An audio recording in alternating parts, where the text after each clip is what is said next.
My name's Dobby, and welcome to... I don't even know what this is, but welcome to it anyway. So Mojang have recently announced what the 3 mobs are going to be in the mob vote at Minecraft Live this year, and I thought I would take this opportunity to tell you about my thoughts about them, because I don't know that either. But here we are anyway, so let's start with the first one, the Glare. Now this is a mob that is supposed to move to dark places, and then it will light up in those dark places. And the reason for this is it's going to tell you if it's dark enough for a mob to spawn there. So this is particularly useful in the 1.18, the large caves and everything.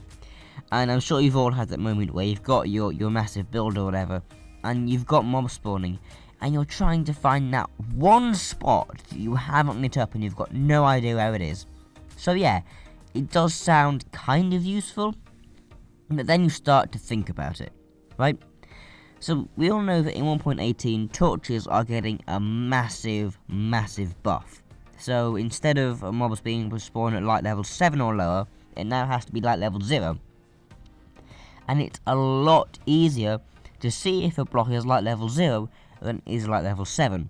So I mean, basically just by looking, you're going to be able to tell pretty much if a block is spawnable.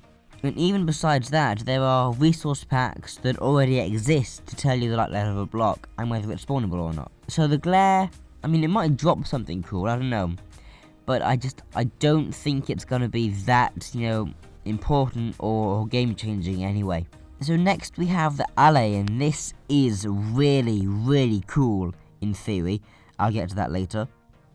So essentially what this mob does is dances, which is, pretty cool. Everyone loves dancing mobs. But if you give it an item, it will fly around the place and find more of that item, collect it, and then bring it back. It doesn't say exactly where, presumably to you, or they mentioned that if there's a note block nearby, the Alley might be attracted to that, then deposit them there. So immediately the redstoner in me started thinking farm collection systems and item sorters, like item filters and stuff. And my mind also jumped to the What If Minecraft Had Drones video that was made by Tango Tech a couple of years ago, which will be linked in the description, as with all the videos about Disney mobs. So just scroll down if you don't know what I'm talking about. And I'm also thinking maybe sort of for maps or like mini games, there could be a use for this, but again, I don't think it's going to be that game changing, because I mean, we already have farms with item collection, we already have item sorters. Sure, the Alley will give us a new way to do it, but who's to say it's going to be better? I mean, we have no idea what the limits of the mob is yet, so we don't know what the range of the area it scans is, we don't know how many blocks it can pick up at one time, we don't know how you tell it what item you want it to collect. Do you have to like right click on it? Do you throw the item at it? Because if you actually have to right click on it, then it can't be used AFK.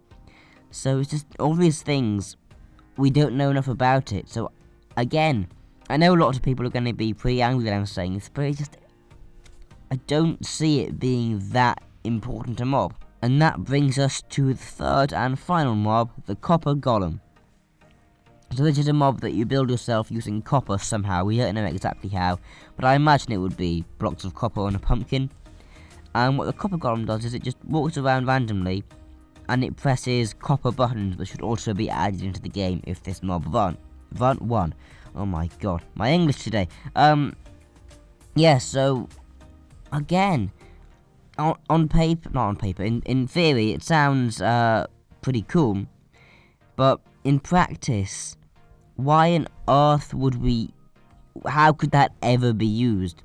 Especially because the Copper Golem freezes over time, just like copper changes colour. So even if you managed to find a use for it, you would have to keep making new Copper Golems, unless maybe you were able to wax a Copper Golem, but I don't see the point. I mean, we've already got droppers and dispensers if you want randomizers. Unless the copper button itself does something truly extraordinary, I don't think it's going to be that great. So now it's time to conclude, and honestly, I know people are really excited about this, but none of the mobs seem that great to me. However, I do think that Alley is the one with the most potential, because like I said, we don't know much about how it will work. So in theory, it could change a lot of things, and that's really what I'm looking for. I mean, like I also said, we've got redstone systems, but I mean, there's a chance that Alley could improve them. It depends how easy it is to find, how easy it is to breed, and other things like its range, like its item holding capacity, all that kind of stuff.